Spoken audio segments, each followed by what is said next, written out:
सखी सहेली कार्यक्रम सुनने वाली सभी सखियों और सखाओं को मंदाकिनी जोशी और सोनाली पाठक का नमस्कार। क्या हाल है? अरे भाई सोनाली, आज बहुत खुश नजर आ रही है, क्या बात है? इतनी उत्साह में तो मैंने आपको पहले कभी नहीं देखा। दिवाली का त्योहार जो आने वाला है, इसमें उमंग, उत्साह, एक आनंद की अनुभूति हो रही है। हाँ, ये बात तो सही है, लेकिन आज कुछ ज्यादा ही खूबसूरत भी लग रही हो। लगता है आज चेहरे पर पाउडर कुछ ज्यादा लग गया है। देखिए, दिवाली की सफाई करने के बाद में हमारे शरीर की सफाई भी तो बहुत जरूरी है ना। हाँ। बहुत अच्छे से सजना, संवरना, तैयार होना, ये तो दिवाली के वक्त तो ये बनता ही है ना। हाँ। आप भी बहुत खूबसूरत लग रही हैं। भाई, मैं भी तो दिवाली की सफाई करने में लगी हुई हूँ। कहीं कुछ ज्यादा तो नहीं दिख रहा आपको? नहीं, बहुत अच्छा लग रहा है।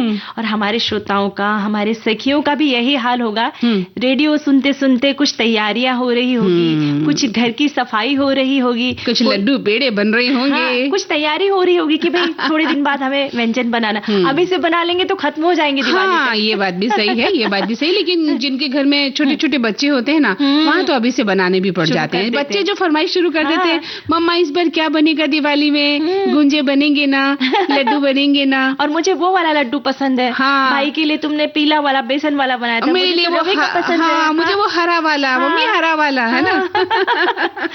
तो माँ जो है, लोगों के घरों से भी कितनी खुशबू आने लगती है ना। बहुत खुशबू आती है, अच्छा भी लगता है। और माँ जो है कमर कस लेती है बच्चों के लिए हरी पीली मिठाई बनाने के लिए, है ना। बड़ा खूबसूरत एक त्योहार है, और माहौल जो होता है वो बहुत ही प्यारा हो जाता है, बड़ा मजा आता है।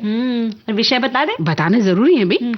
आज एक खास दिन है, अंतर्राष्ट्रीय आपदा न्यूनीकरण दिवस है। अच्छा, इस बारे में हम चर्चा करेंगे। साथ ही हॉकी खिलाड़ी सखी विशेष में गुरजीत कौर के बारे में हम जानकारी देंगे। ठीक है। और दिवाली की सफाई, पूरे परिवार का सहयोग। नहीं तो आम घरों में ऐसा होता है कि सिर्फ महिलाएं जो है नौकरी भी करती है, दिवाली की सफाई भी करती है, व्यंजन भी बनाती है, तो बेचारी थक सी जाती है। तो अगर पूरे परिवार का सहयोग मिलेगा तो जो महिलाएं हैं वो भी त्योहार का आनंद लेंगी। बिल्कुल सही कहा आपने। इस पर आप अपने विचार लिख सकती हैं कि आप अपने घर में अकेली खटती हैं या आपके पति देव भी साथ देते हैं आपका। कई बार क्या है सोनाली, जहाँ भरा पूरा परिवार है वहाँ तो बहुत सारे लोग काम में लग जाते हैं, लेकिन जहाँ एकल परिवार है, जहाँ पति पत्नी और छोटे छोटे बच्चे हैं, वहाँ स्त्री को बड़ा दिक्कत हो जाती है। तो ऐसे में पति देव आगे आते हैं कई घरों में और सफाई करवाते हैं, ऐसी बात नहीं है। और हमारे श्रोता भाई है ना, वो भी लिखे कि आप घर में सहयोग करते हैं या नहीं करते हैं, या सिर्फ फरमाइश करती है कि ये बनाइए वो बनाइए, ये कोना साफ नहीं दिख रहा है। हाँ, या फिर पत्नी के डर से आप भी झाड़ू वाड़ू उठा लेते हैं थोड़ा काम करने के लिए। और साथ ही दिवाली के व्यंजन, तो दिवाली के व्यंजन तो आमतौर पे जो एक ही तरह के होते हैं, पर इस दिवाली कुछ ऐसे व्यंजन बनाए जो पौष्टिक भी हो, यानी मैदे की जगह आटे का इस्तेमाल हो, या फिर अन्य जो है चीजों का इस्तेमाल हो जो हमारे पोषण के लिए भी बहुत अच्छे। हाँ, बिल्कुल सही कहा आपने, क्योंकि ज्यादातर हम मैदे का इस्तेमाल करते हैं और वो शक्कर की जगह गुड़ का इस्तेमाल कर ले, वो स्वास्थ्य के लिए खतरनाक हो जाता है, क्योंकि भरपूर मात्रा में हम मिठाई खाते हैं। खाने के मामले में भी तो हम पीछे नहीं है ना। खूब सारी मिठाई बच्चे तो खासतौर से खाते हैं। हालांकि आजकल के बच्चे थोड़ा अलर्ट हो गए हैं, कम मिठाई खाते हैं, लेकिन जो भी खाते हैं, त्योहार का मौसम है और खाते भी हैं आप मिठाई, तो गुड़ का इस्तेमाल करें, मैदे की जगह आटे का, सूजी का इस्तेमाल करें, है ना। इस तरह से अगर आप मैदा डालती भी हैं तो आधा मात्रा में मैदा डाल सकती हैं, है ना। इस तरह से आप क्या करती हैं, बताइएगा कौन सा व्यंजन इस दीपावली में आप बनाने वाली हैं। और हाँ, ये जरूर बताइएगा कि दिवाली की सफाई आप अकेली कर रही हैं या आपके परिवार के अन्य सदस्य, यानी कि आपके पति देव भी इसमें लगे हुए हैं। सासू माँ मदद कर रही है कि नहीं कर रही है ना। हाँ, लेकिन अगर सासू माँ बुजुर्ग हैं तो उन्हें थोड़ा आराम देने की जरूरत है, हेल्प करवा सकती है। जैसे छोटे मोटे काम में मदद मिलना भी बहुत अच्छी बात है। हाँ, लेकिन जो पति पत्नी है ना, वो एक ही रथ के दो पहिए हैं, तो पहिए तो बराबर चलने चाहिए ना। और एक जरूरी बात है मंदाकिनी जी की युवाओं को भी उसमें शामिल करना चाहिए। हाँ, जो युवा बच्चे हो रहे हैं आपके, उन्हें पढ़ाई तो करानी ही है जी। इसके अलावा घर के छोटे छोटे काम उनको सिखाने भी बहुत जरूरी हो जाते हैं, क्योंकि जब आगे बच्चे पढ़ने जाते हैं, बाहर निकलते हैं या नौकरी करने जाते हैं और उन्हें अकेले रहना पड़ता है, उस वक्त वो आपका कराया हुआ जो काम है उन्हें फायदेमंद साबित होता है। आप अभी ये मत सोचिए कि लड़की को आपने ताने मारना शुरू कर दिया, पराए घर जाएगी तो क्या होगा वो बहुत दूर की बात है। पहले आप बच्चों को पढ़ाइए लिखाइए, उनका करियर बनाइए। तो जब बेटियां दूर जाती हैं पढ़ने लिखने या नौकरी लग जाती है, उनकी अकेला रहना पड़ता है, तो उस वक्त उनको वो आपका सिखाया हुआ काम जो है बहुत काम आता है ना। और अब गाना सुनते हैं। बिल्कुल, इन सभी बातों पर हम बातचीत करेंगे इस कार्यक्रम में। तुम आ गए हो, नूर आ गया है। तुम आ गए हो, नूर आ गया है। नहीं तो चरागों से लौ जा रही थी।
हम तक तुम्हारी दुआ आ रही थी। तुम आ गए हो, नूर आ गया है। नहीं तो चरागों से लौ जा रही थी। तुम आ गए हो, नूर आ गया।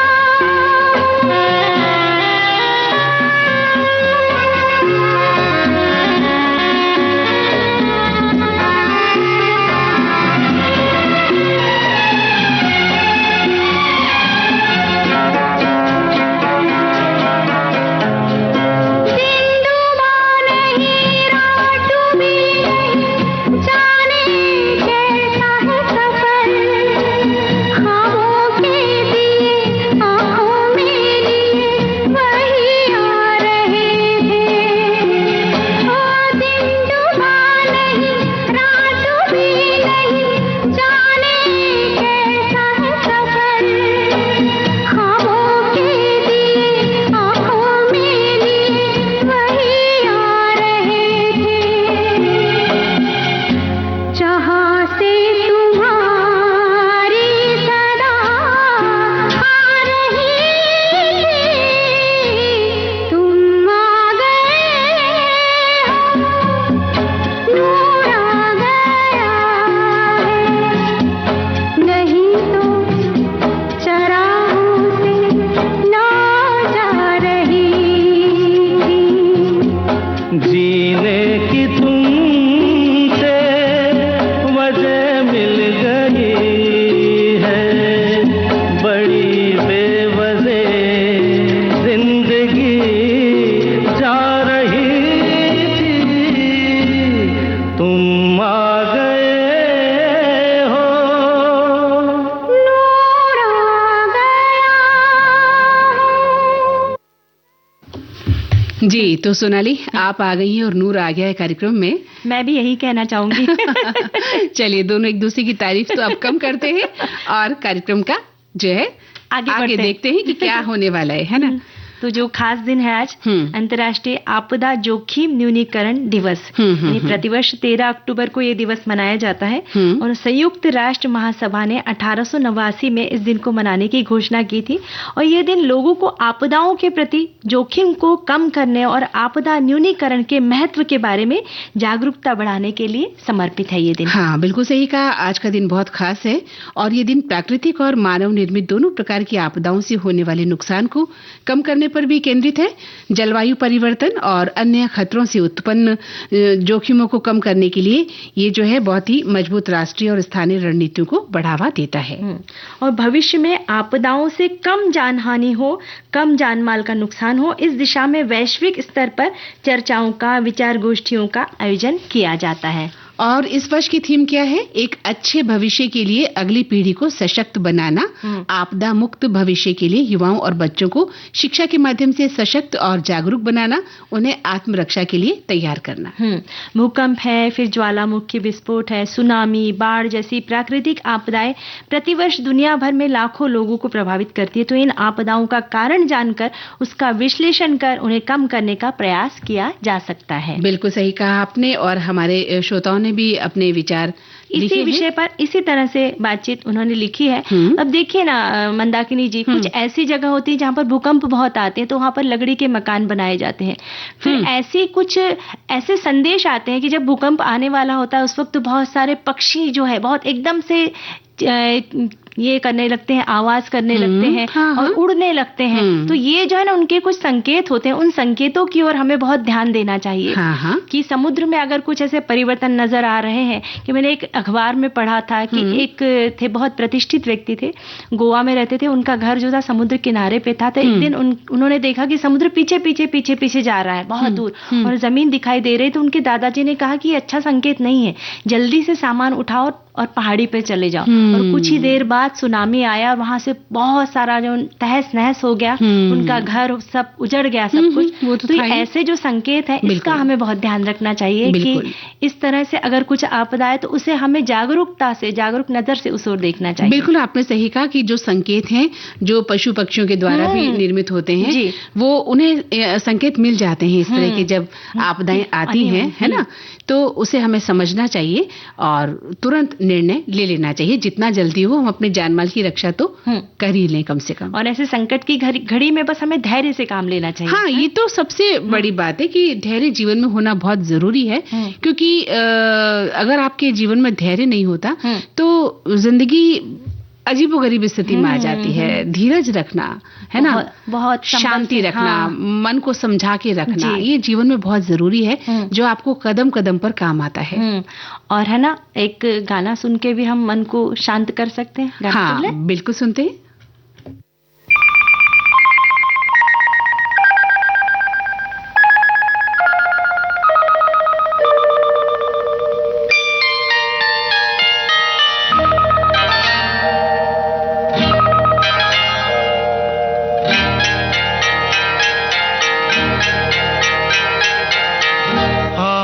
की आँखों में कुछ महके हुए से राज है, आपकी आँखों में कुछ महके हुए से राज है, आपसे भी खूबसूरत आपके अंदाज है, आपकी आँखों में कुछ महके हुए से राज है।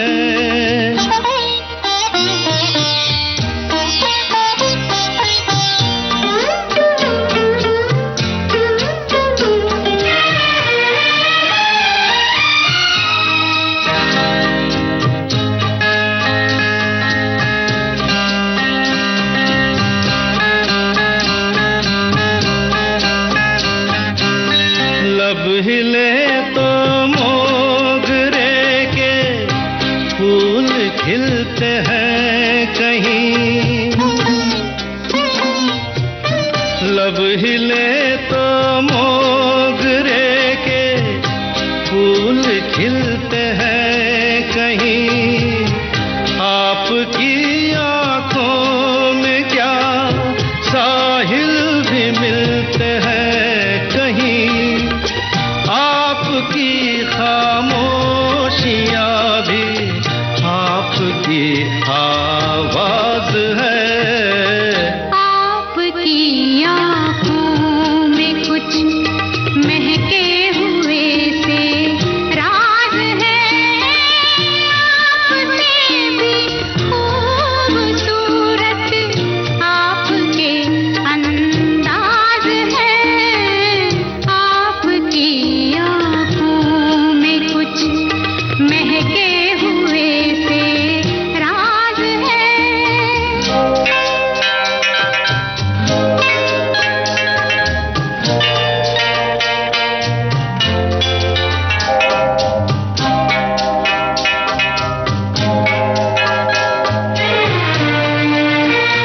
आपकी आंखों में कुछ महके हुए से राज है।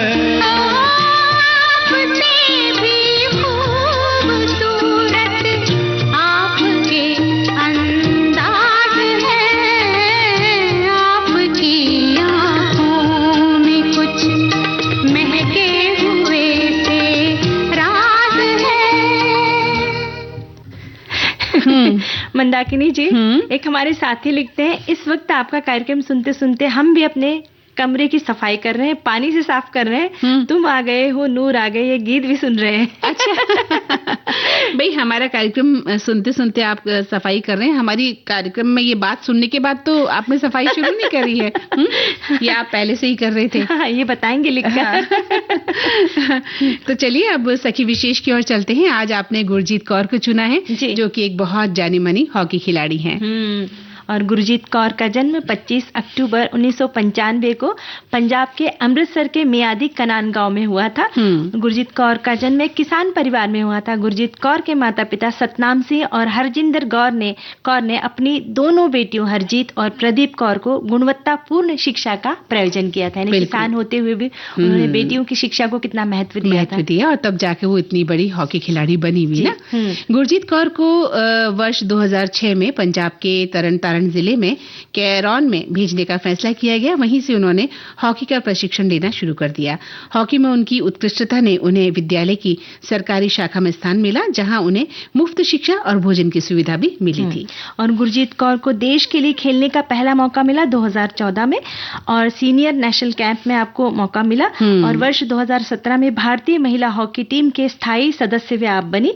और गुरजीत कौर ने 2017 में कनाडा में एक टेस्ट सीरीज में भी भाग लिया, हिस्सा लिया। हाँ, बिल्कुल सही कहा आपने। और टोक्यो ओलंपिक 2020 में जो हुआ था, उसमें आपने महिला हॉकी टीम का आप अहम हिस्सा रही, और उन्होंने ऑस्ट्रेलिया पर भारत की 1-0 की ऐतिहासिक जीत से पेनाल्टी कॉर्नर में विजयी गोल किया था, जिसकी बदौलत भारतीय महिला हॉकी टीम ने ओलंपिक में पहली बार सेमीफाइनल में अपनी जगह बनाई थी। जो पेनल्टी कॉर्नर का खेल है ना सोनाली, बहुत ही मजेदार, दिल धड़क जाता है, दिल को थाम के बैठना पड़ता है कि क्या होने वाला है। यानी पूरा चित्र ही बदल जाता है।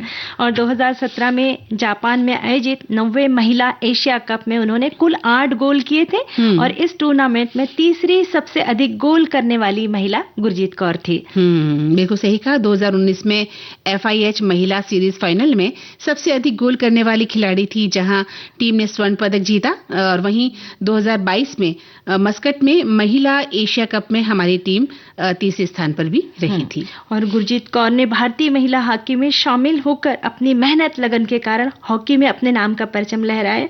हम गुरजीत कौर को बहुत सारी बधाइयां और शुभकामनाएं देते हैं। और हमारे साथी ने भी कमेंट लिखा है कि गुरजीत कौर को देश के लिए खेलने का पहला मौका 2014 में सीनियर नेशनल कैंप में मिला। हालांकि टीम में अपनी जगह पक्की नहीं कर पाई थी।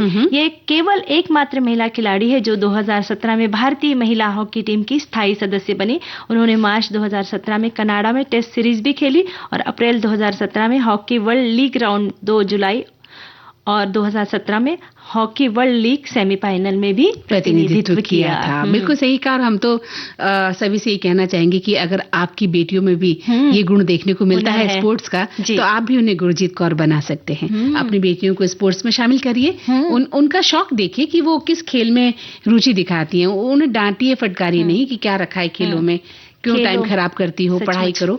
अगर वाकई उसकी रुचि है आपकी बेटी की, तो आप उसे खेल में आगे बढ़ाइए, और देखिए फिर आपकी बेटी क्या चमत्कार कर सकती है। हर घर में गुरजीत कौर बन जाएगी, हर घर में कोई सिंगर बन जाएगी, हर घर में कोई डांसर बन जाएगी। बस जरूरत है उन बेटियों की तरफ ध्यान देने की, उनका पोषण अच्छा हो, उन्हें अच्छी शिक्षा मिले, है ना। बिल्कुल, बस ये कोशिश होनी चाहिए। शिक्षा बहुत जरूरी है सोनाली, शिक्षा तो देनी ही है। इसके अलावा उनकी जो हॉबी है, जिन्हें हम कुचल देते हैं, डांट फटकार कर बंद कर देते हैं, पढ़ो, सिर्फ पढ़ो पढ़ो, अभी पढ़ने की उम्र है, अभी नहीं पढ़ोगे तो कब पढ़ोगे, है ना। इस तरह से हम उनका जो मनोबल कम करते हैं, वो नहीं करना चाहिए। मनोबल बढ़ाना चाहिए कि किस क्षेत्र में उनकी रुचि है, उसमें आगे बढ़ाना चाहिए। बिल्कुल। और साथ में पढ़ाई कराइए, अच्छा खिलाइए पिलाइए, उन्हें हिम्मत वाला बनाइए, एक हिम्मत वाली महिला बनाइए, शक्तिशाली महिला बनाइए, जो अन्याय के विरुद्ध लड़ाई कर सके, अन्याय के विरुद्ध आवाज उठा सके, है ना। और अब गाना सुन ले। बिल्कुल। जिया लागे ना तेरे बिना मेरा कहीं जिया लागे ना, ना जिया लागे ना, तेरे बिना मेरा कहीं जिया लागे ना, ना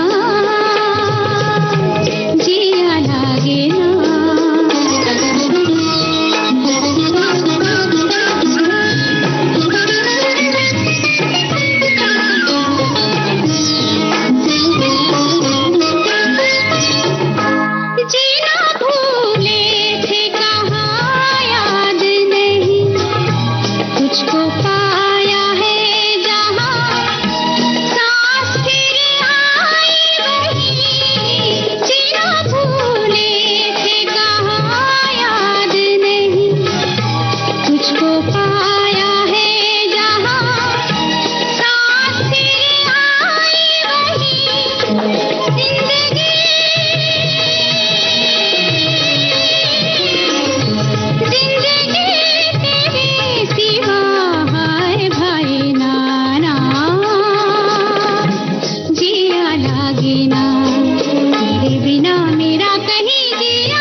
यदि आप अब कोई नई कार या बाइक लेने की तैयारी कर रहे हैं तो वो आपको काफी किफायती दामों पर उपलब्ध होगी। जीएसटी परिषद ने छोटी कारों, 350 सीसी तक की बाइक और तिपहिया वाहनों पर टैक्स 28% से घटाकर 18% कर दिया है।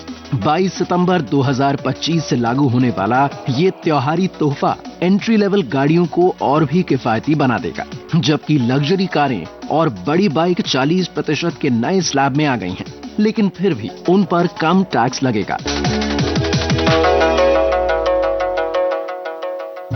हाँ जी सोनाली।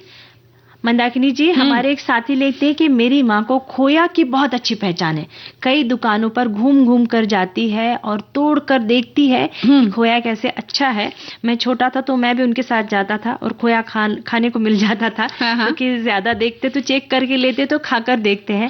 तो ये भी एक बहुत है ना, उन्होंने पुरानी याद साझा की है कि पुराने दिन याद किए कि मम्मी के साथ कैसे बाजार जाते थे और खोया खरीदते थे। ये बात तो सही कह रहे हैं। कई बार जैसे हम छोटे थे ना तो अपने माता पिता के साथ मिठाई की दुकान पर जाते थे, तो मम्मा ये मिठाई लेनी है, मम्मी ये मिठाई लेनी है, तो कहते भैया चखाना, तो चखने को मिल जाता था। ये बचपन की बात है जो हम बहुत ही प्योरिटी के साथ कर रहे हैं। जैसे उन्होंने कहा कि खोया खाने को मिल जाता था, ऐसे हमें भी बचपन में मिठाई वो थोड़ी सी खाने को मिल जाती थी, बड़ा अच्छा लगता था। बाद में तो मिठाई ली जाती थी, और बड़े होने के बाद ऐसा अंतर आ जाता है कि अरे खा के नहीं देखेंगे तो ऐसा ना हो जाए कि बासी मिठाई घर पे चले जाए, पर इतना सारा उन्होंने टुकड़ा दिया तो कैसे खाए अभी। अब मिठाई वाला थोड़ा सा ही चखाओ। वैसे हमारी एक सखी ने भी लिखा है कि इन दिनों तो भैया जो खोया खोया है वो मार्केट में नकली भी आता है, इसलिए हम तो भाई मैदा है, रवा है, बेसन है, इसकी मिठाइयाँ बनाते हैं। हम तो खोए को अवॉइड करते हैं। हाँ, तो ये बात इन्होंने सही कही है, क्योंकि इसकी पहचान हर एक के बस की नहीं है और अक्सर नकली खोया हमें मिलता है। और ऐसा होता है कि कहने को हम घर में पकवान तो बना लेते हैं, लेकिन वो खराब हो जाता है और फिर जो है फूड पॉइजनिंग का डर रहता है, बच्चे बीमार हो जाते हैं, हम लोग भी खाकर बीमार हो जाते हैं। फिर हम कहते हैं कि अभी हमने तो घर में मिठाई बनाई थी, लेकिन हम ये नहीं समझ पाते कि जो हमने सामग्री इस्तेमाल ली थी उसकी जांच हमें पूरी तरह से नहीं हो पाई थी, खासतौर से ये जो हम मावे की बात कर रहे हैं। और मावा वैसे घर पे भी बनाया जा सकता है, बस आपके पास वक्त चाहिए तो घर में ही ऐसी बड़ी कढ़ाई में उसको डाल के उसको अच्छे से औटा के और फिर उसका जो है मावा बन जाता है। कैसे कढ़ाई लें? बड़ी कढ़ाई में उसमें 2-3 लीटर दूध डाल दिया, ठीक है, उसको धीमी आंच पे चलाते रहना, बस उसके जलने नहीं देना है और उसके उफान भी नहीं आने देना है दूध का, उसे ध्यान रखना है। और जब पूरी तरह से हो जाएगा तब जब अंत में जब वो खोआ बनने की प्रोसीजर में होता है उस वक्त तो ज्यादा ध्यान रखना पड़ता है कि वो चिपके ना, भारी तलवे की कढ़ाई लेना पड़ता है, कंटिन्यूअसली चलाते रहे। उसके बाद में ताजा सा मावा तैयार हो जाता है। वो मावा ठंडा होने के बाद में थोड़ा सा और कड़ा हो जाता है, जैसे गरम तो थोड़ा नरम मुलायम रहता है, ठंडा होने के बाद में फिर उससे आप कोई भी मिठाई बना सकते। लेकिन ये जो प्रक्रिया है ना थोड़ी मेहनत भरी है, बहुत मेहनत भरी है, हाथ दुख जाता है ना, हिलाते और कहीं भी थोड़ा सा भी लग गया तो फिर वो स्वाद खराब हो जाता है। तो इसलिए तो परिवार के सहयोग की जरूरत है। भाई हमारे अभी श्रोता भाई कहेंगे कि सारी जो है आपने जिम्मेदारी तो महिलाओं पर और उनका ही नाम कर दिया, लिख भी रहे हमारे श्रोता। हमारे श्रोता कहते हैं ना कि भाई जब ऊपर से कुछ सामान निकालना होता है, कोई चीज ऊपर रखी हो तो हम ही तो काम आते हैं, वो खत अभी ले जाती है महिलाएं। वो खत अभी हम पढ़ेंगे। एक समय अंतराल का हो गया है, एक अंतराल लेते हैं।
तो अंतराल के बाद सभी सुनने वालों का फिर से स्वागत है सोनाली।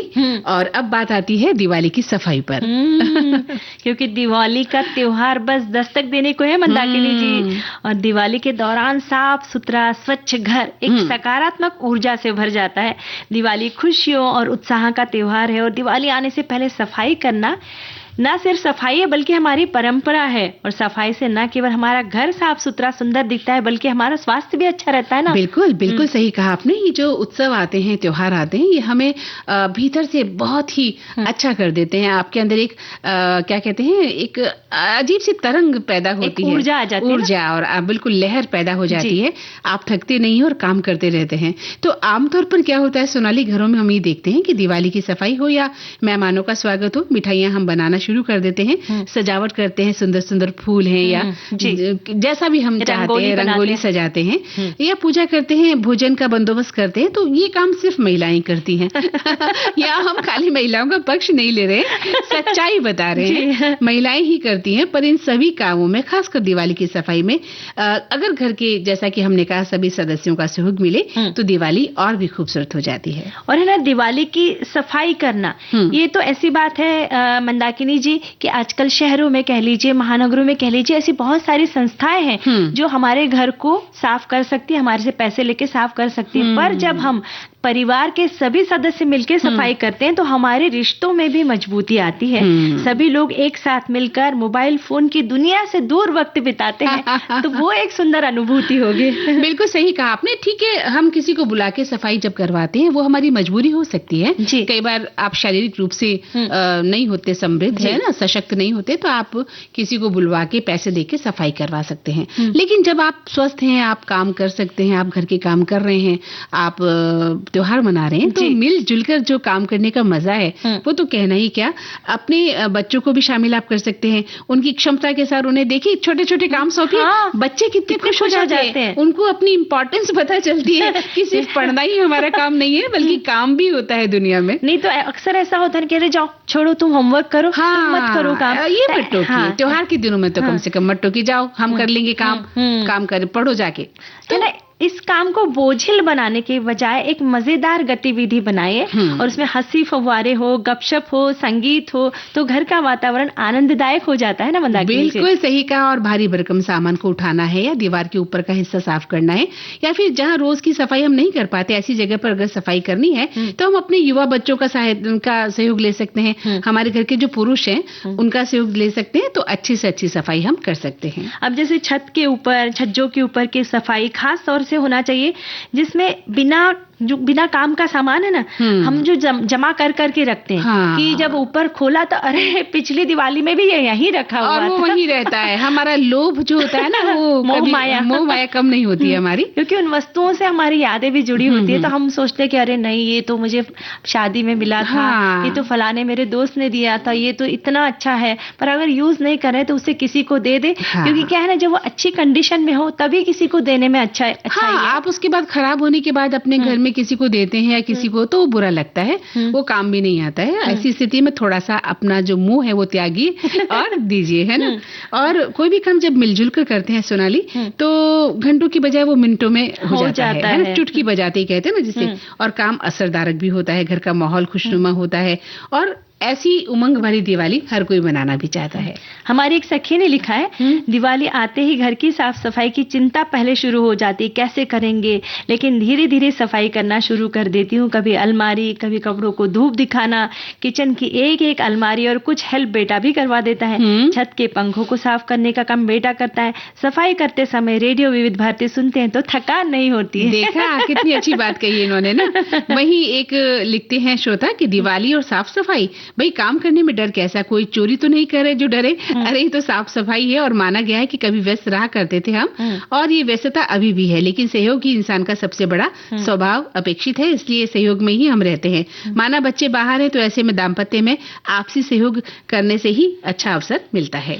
हमारे एक साथी ने लिखा है, कहना चाह रही कुछ नहीं हमारे एक साथी ने लिखा है कि दिवाली का त्योहार सिर्फ रोशनी और मिठाइयों का नहीं, बल्कि सफाई, सजावट और एकजुटता का भी प्रतीक है। घर की सफाई को केवल एक काम नहीं, बल्कि पारिवारिक सहयोग का अवसर माना जाता है कि कैसे मिलजुल के करें और आनंदमय बनाएं। इसके लिए उन्होंने लिखा है कि काम का बंटवारा करना चाहिए, परिवार के हर सदस्य को उसकी उम्र और क्षमता के अनुसार काम सौंपे।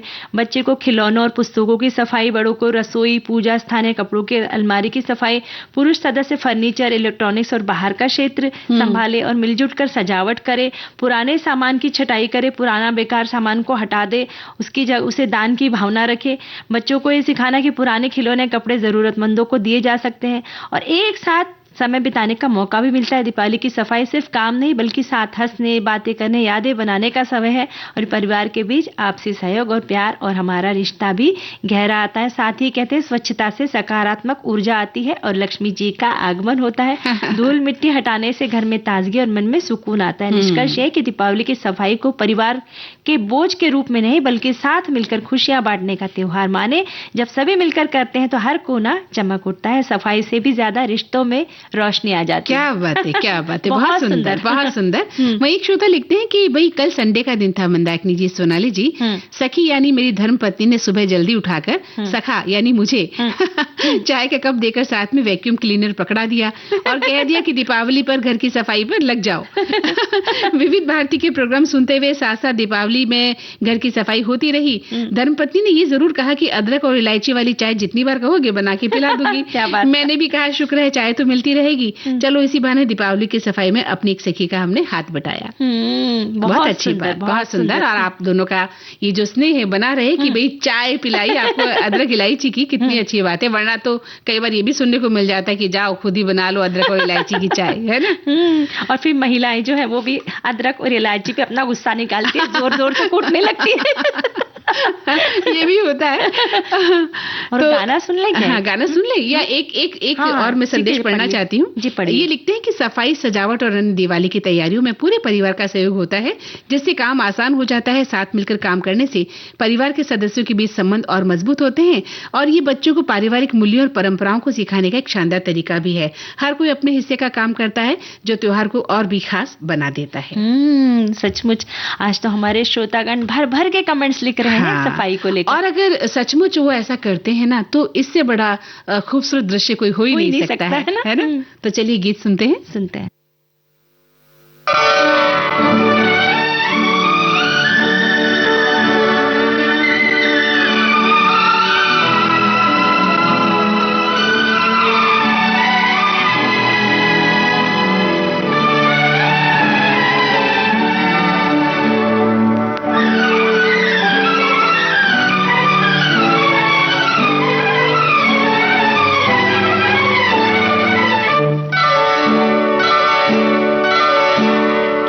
जीवन की डोर से बांध लिया है तेरे जुल्मों सितम कर आंखों पर। मैंने बदले में प्यार दिया है तेरी खुशियां और गम कर आंखों पर। तुझे जीवन की डोर से बांध लिया है तेरे जुल्मों सितम सर आंखों पर।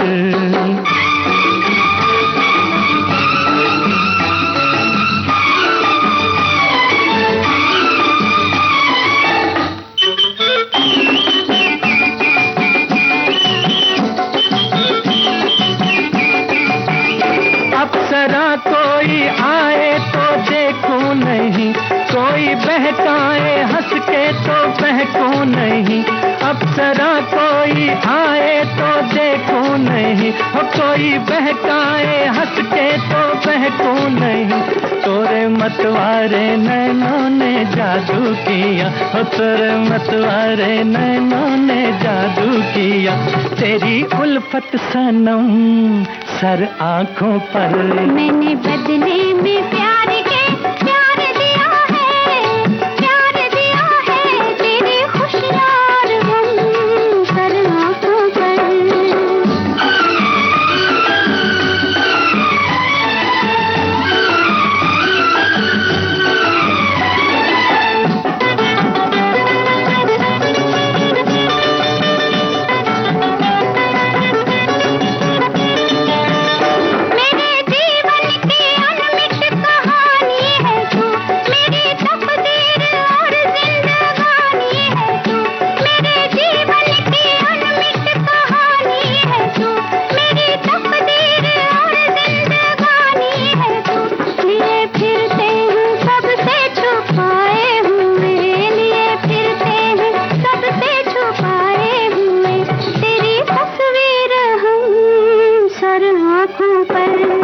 जीवन की डोर से बांध लिया है तेरे जुल्मों सितम सर आंखों पर। तुझे जीवन की डोर से बांध लिया है तेरे जुल्मों सितम। सोनाली, जब जीवन की डोर से बांध ही लिया है तो फिर जुल्मों सितम तो सभी सहने पड़ेंगे, है ना? वो जुल्मों सितम भी प्यार की तरह नजर प्यार की तरह ही होने चाहिए जी। और सबसे बड़ी बात एक बात और कहना चाहते हैं हम कि जो हमारे व्यंजन श्रोता लिख रही हैं हमारी खासतौर से, तो अपने अपने प्रांत के व्यंजन लिखिए ना, हमें पता चलेगा कि भाई दीपावली में खास दिवस पर क्या आपके यहाँ बनता है। जैसे महाराष्ट्र में क्या बनता है, गुजरात में क्या बनता है, बंगाली लोग क्या बनाते हैं, राजस्थान में क्या बनाया जाता है इस दिन खास, ऐसा कौन सा आपका पकवान है जो आप बनाते हैं और महालक्ष्मी की पूजा में रखते हैं। तो थोड़ा सा समय हमारे पास, फटाफट लिखिए ताकि हम अपने विचारों को शामिल कर सकते हैं। क्योंकि वही लिखे हैं सबने, वही गुजिया है, वही खाजा है, वही चिवड़ा है, वही सेव है। ये तो हम बनाते ही हैं, ये तो हर घर में बनता है। जी। एक श्रोता लिखते हैं कि दिवाली पर हर साल घर में साफ सफाई रखनी पड़ती है क्योंकि घर में सफाई करने से लक्ष्मी आती है। दीपावली हिंदुओं का सबसे बड़ा त्योहार है। पावन पर्व के अवसर पर पूरे घर की सफाई होती है।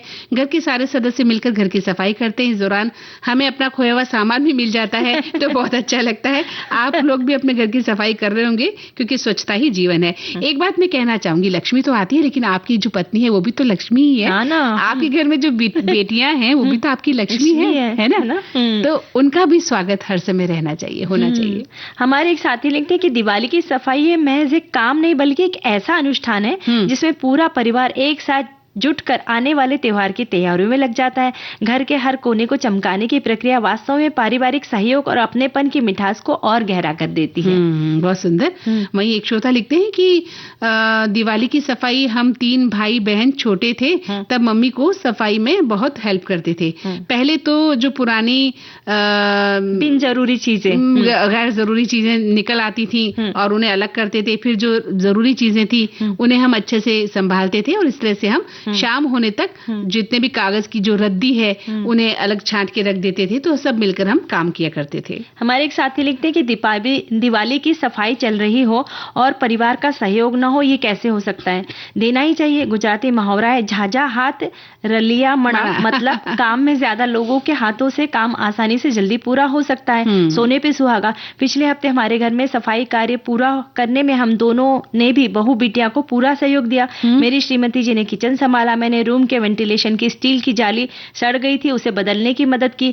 खिड़की निकालने में थोड़ी मशक्कत करनी पड़ी लेकिन सुथारी काम का मेरा अनुभव आ गया। हालांकि बढ़ती उम्र के हिसाब से बैठकर काम करने में कमर में जकड़न आ गई थी लेकिन अब ठीक हुई क्योंकि हैप्पी दिवाली जो आ रही है। क्या बात है, अपना ध्यान रखिए और दिवाली आनंद के साथ मनाइए। बिल्कुल। एक श्रोता लिखते हैं कि हम हर पर्व त्योहार पर सफाई तो करते ही हैं पर दिवाली की सफाई कुछ विशेष होती है और कुछ लिमिट समय की रहती है। इसका बड़ा तनाव भी रहता है, इसलिए इसमें परिवार का सहयोग तो बहुत जरूरी है क्योंकि इससे घर में सकारात्मक और स्वस्थ माहौल बनता है, बीमारियों का खतरा कम होता है, जिम्मेदारियों का बंटवारा होता है। सभी सदस्यों के सहयोग से घर का काम बोझ नहीं लगता बल्कि टीम वर्क की तरह हो जाता है जिससे आपसी सामंजस्य और अनुशासन भी बढ़ता है। आजकल बहुत तरह की सेवा सर्विस देने वाली संस्थाएं हैं जो आपकी सफाई में मेहनताना लेकर काम करती है। इसे लोग अपने बजट के अनुसार चुनते भी हैं। पर वही बात है जैसे हम कह रहे थे कि भाई पूरे परिवार के जो है माहौल अच्छा हो जाता है जब मिलजुल के काम करते हैं। अब देखिए इतनी दुकानें आप जाकर मिठाई तो ला ही सकते हैं ना, लेकिन जब घर पे बैठ के मिठाई बनाई जाती है उसका आनंद कितना दुगना घर की जो खुशबू है ना वो मिठाई के डिब्बे से नहीं आएगी। जब हम बेसन के लड्डू बनाएंगे या और मिठाई बनाएंगे तो जो खुशबू से पूरा घर महक उठता है ना, तो उसकी तो हम जो है ना उसका शब्दों में वर्णन नहीं कर सकते। वही बात है कि जब मिलकर हम काम करते हैं तो उसका जो मजा है दोगुना हो जाता है। एक श्रोता लिख रहे हैं कि दिवाली की सफाई को तो महिलाओं के नाम पर चढ़ाया जाता है परंतु हम पुरुषों को भी मदद तो करनी पड़ती है क्योंकि सबसे ऊंचाई पर रखे सामान को हमें ही उतार के देना पड़ता है और तब बड़ा मजा आता है। पत्नी बोलती है जरा ये उतार दो, तब जाके लगता है कि भाई हमारी भी कुछ वैल्यू है रसोई में। तो सभी महिलाओं को ये शुभकामनाएं देते हैं और स्वच्छ भारत की कामना भी करते हैं। अच्छी बात है ना कि भाई आपकी वैल्यू तो हर वक्त होती है, ऐसा नहीं है, लेकिन हाँ ये भी एक तरीका है काम लेने का। ऐसा होता है ना कि हम अक्सर है ना अपनों की तारीफ नहीं करते मंदाकिनी जी। जो पति है ना वो अपनी पत्नी की नहीं, पत्नी अपने पति की नहीं करती है तो अपनों की तारीफ कीजिए, अपनों का मनोबल बढ़ाइए। बिल्कुल सही कहा। तभी सही मायने हमें है ना घर का माहौल जो है सुंदर होगा। और हम तारीफ के लिए काम करते भी नहीं, करना भी नहीं चाहिए कि पत्नी हमारी तारीफ करे या हम अपने पति की तारीफ करें। आपको घर का काम करना है क्योंकि आपका अपना घर है और कहते हैं ना तो घर तो जो स्वर्ग से सुंदर होता है ना? आप ही अपने घर को स्वर्ग बना सकते हैं और आप ही अपने घर को नर्क बना सकते हैं। Choice is your.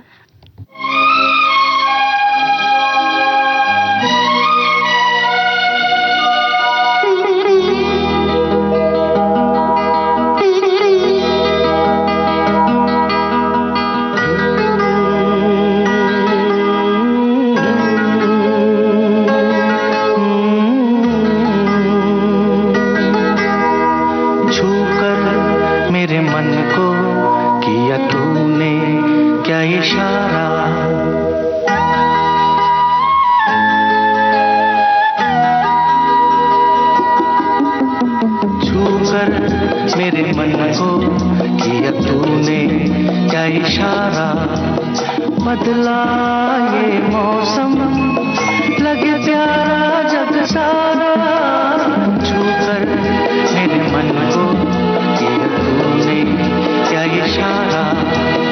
बदला ये मौसम लगे प्यारा जग सारा, छूकर मेरे मन को क्या इशारा।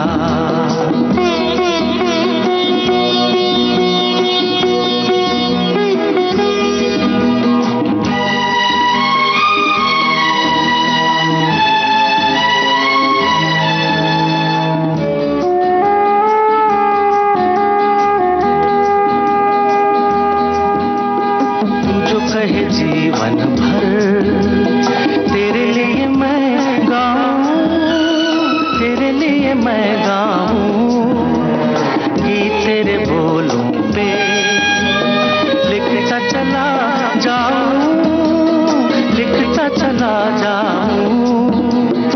मेरे गीतों में तुझे ढूंढे जग सारा, छूकर मेरे मन को तूने क्या इशारा।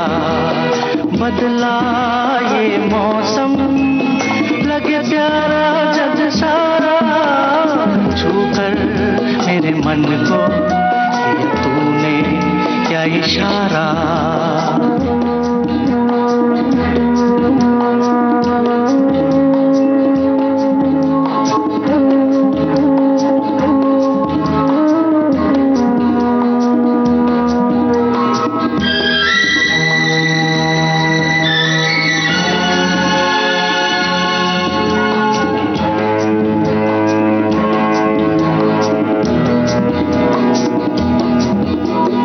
आजा तेरा आंचल ये प्यार से मैं भर दूं, प्यार से मैं भर दूं।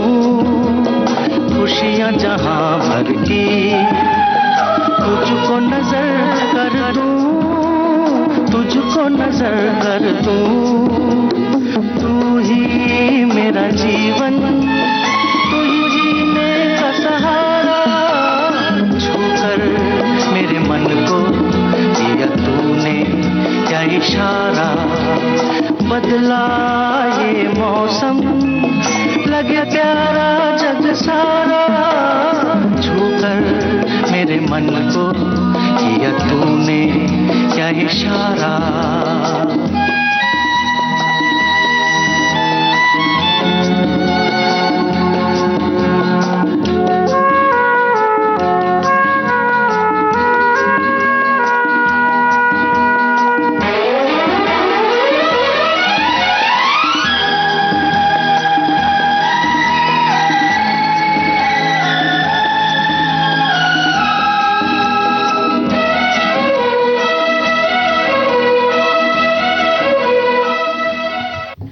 हाँ तो सोनाली, इस बार तुम दीपावली में क्या बनाने वाली हो? मैं तो बहुत सारी मिठाइयाँ बनाने वाली हूँ मंदाकिनी जी, पर मेरी ये कोशिश होगी कि मैं मैदे का और फिर जो है बाजार वाले मावे का इस्तेमाल कम करूंगी।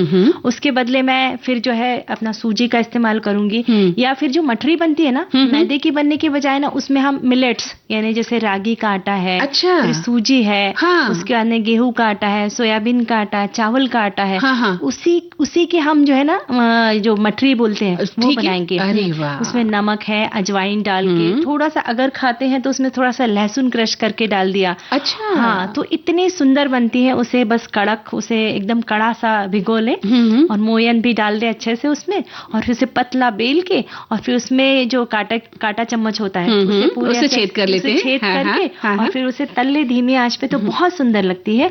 तो ये जो है इस तरह के व्यंजन बनाने की मैं कोशिश करूंगी। क्या बात है। तो तुम अभी जब जाओगी ना तो मुझे अपने घर का एड्रेस देते हुए जाना, ठीक है? बिल्कुल, स्वागत है आपका, जरूर आइए। इतनी स्वादिष्ट जब आप मठरी बनाने वाली हैं तो उसे खाने वाला भी तो कोई चाहिए, है ना? बिल्कुल, और खा के तारीफ करने वाला भी तारीफ तो करेंगे ना, तारीफ करेंगे आपकी। एक हमारी श्रोता लिखती है कि दिवाली की व्यंजन कुछ बहुत सारे मैं बनाना चाहती हूँ। बेसन की चक्की, गुलाब जामुन जो मेरे बेटे को बहुत पसंद है और वो तो बनेगी ही, साथ में गुजिया जो मेरी बेटी को बहुत पसंद है वो भी बनेगी, 2 तरह का नमकीन भी बनेगा। ये सब तो सोच लिया है, बाकी और कुछ भी बन सकता है। एक हमारी सखी लिखती है, बिहार का लखटो एक पारंपरिक मिठाई है, दिवाली में बनाई जाती है। चावल के आटे, बेसन और मैदे से और गुड़ की गाढ़ी चाशनी से बनती है। ये खुरमा शक्करपारा के समान ही है, लेकिन चावल के आटे, बेसन, मैदा और गुड़ की चाशनी के मिश्रण के कारण इसका स्वाद अलग होता है। अब तो सिर्फ मैदे में घी डालकर, मोयल डालकर इसे मोटे मोटे सेव ऐसा बना लिया जाता है और गुड़ की पाक किया जाता है, जिसे लट्टू या झिलिया बोला जाता है। ये बिहार का, एक झारखंड का पारंपरिक मिठाई है जो सर्दियों के दिनों में बहुत आयत खाया जाता है। क्या बात है, क्या बात है। वही तो हम अपने श्रोताओं से चाहते थे कि आप अपनी जो है पारंपरिक जो मिठाई आपके यहाँ बनाई जाती है उसका जिक्र करें तो मजा आ जाता। एक श्रोता ने लिखा है कि दीपावली सिर्फ रोशनी और सजावट का ही नहीं बल्कि स्वादिष्ट पकवानों का भी त्योहार है। इस दिन घर घर में तरह तरह के पारंपरिक और आधुनिक व्यंजन बनाए जाते हैं। आइए कुछ लोकप्रिय व्यंजन की बात कर लेते हैं। इन्होंने मिठाइयों पर लड्डू है, गुलाब जामुन है, कलाकंद है, खोया बर्फी है, चमचम है, सबकी बात की है कि भाई कैसे बनाए जाते हैं। लिखते भी कि लड्डू तो बेसन, बूंदी या नारियल के लड्डू हर घर में होते हैं और मुलायम और रसदार मिठाई जो सभी को पसंद है वो है गुलाब जामुन। दूध और चीनी से बनने वाली हल्की मिठाई है कलाकंद और काजू कतली जो खोया बर्फी के रूप में होती है और चमचम या रसगुल्ला जिसे बंगाली स्वाद के अनुसार बनाया जाता है। ये लड्डुओं की इन्होंने बात की है ना, तो फिर गोंद के लड्डू भी बनाए जा सकते हैं। जो सूखा नारियल है, फिर उसके अंदर छुआरा का उसमें पाउडर करके डालते हैं, फिर उसमें गुड़ डालते हैं, बहुत सारे बादाम है, किशमिश है, काजू डाल के जो बनते हैं वो भी बनाए ताकि उसमें सेहत जो है वो भी अच्छी रहे। और नमकीन भी ये बात की इन्होंने जिक्र किया है कि चिवड़ा है, पोहा, नमकीन, कुरकुरा और मसालेदार मिश्रण जो चाय के साथ परोसा जाता है। शक्करपारे मीठे और नमकीन दोनों बनाए जाते हैं। चकरा मुरुक्कू दक्षिण का भारतीय लोकप्रिय स्नैक है। मठरी, नमक पारे, कुरकुरे और लंबे समय तक टिकने वाले हैं। सेव, भुजिया हर स्नैक प्लेट की जान होती है। और विशेष पकवानों का भी जिक्र करते हैं कि पूरी और आलू की सब्जी बनती है पारंपरिक दिवाली के रूप में। पुलाव है, बिरयानी है, खुशबूदार बनती है। भुजिया है उत्तर भारत की प्रसिद्ध मिठाई। सूखे मेवे और खोए से भरी हुई और दाल मखनी, शाही पनीर भी बनाया जाता है। आप क्या बनाएंगे, हमने तो ये जानना चाहा था। ये तो आपने लिख दिया है। ऐसा लग रहा है किसी होटल में बैठे हैं और मेन्यू पढ़ रहे हैं कि यहाँ क्या क्या बनाया जाता है। ऐसे एक हमारे सखी ने लिखा है, कितनी भी मिठाइयाँ बना ले वे, लेकिन हमारे ससुराल में दीपावली के दिन चावल और मूंग जरूर बनाया जाता है। इन्हें देखिए ना, पोषण का ध्यान दिया है। फिर से चावल और मूंग जो है जरूर बनाया जाता है और इसे शुभ भी माना जाता है। और एक हमारे सखी ने लिखा है कि सूरन की सब्जी और पूरी या चावल बनाया जाता है, जो धार्मिक दृष्टिकोण से भी आवश्यक माना जाता है। बहुत अच्छी बात है। तो त्योहार आप सभी के लिए बहुत ही शुभ हो, खुशियों भरा हो। हम इस बात की उम्मीद करते हैं। और चलिए अब एक गीत सुनते हैं। होले होले साजना, धीरे धीरे बालमा, ओ हो जरा होले होले चलो मोरे साजना, हम भी पीछे हैं तुम्हारे, जरा होले होले चलो मोरे साजना, हम भी पीछे हैं तुम्हारे। कैसी भीगी भीगी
हमारे एक साथी लिखते हैं, हम गुजरात से हैं। दिवाली में हमारे घर में मैदे की मीठी पूरी, तीखी पूरी, शक्करपारे, मठिया पापड़ और चोला फरी बनती है जो मठ की दाल से बनती है। बहुत स्वादिष्ट होती है। क्या बात है, तो क्या बनाइए, खाइए, खिलाइए और स्वस्थ रहिए। बिल्कुल, और आप हौले हौले तो नहीं चल पाएंगे, है ना? अब हमें जल्दी जल्दी जाना है। हाँ, तो सखी सहेली कार्यक्रम से मंदाकिनी जोशी और सोनाली पाठक का नमस्कार।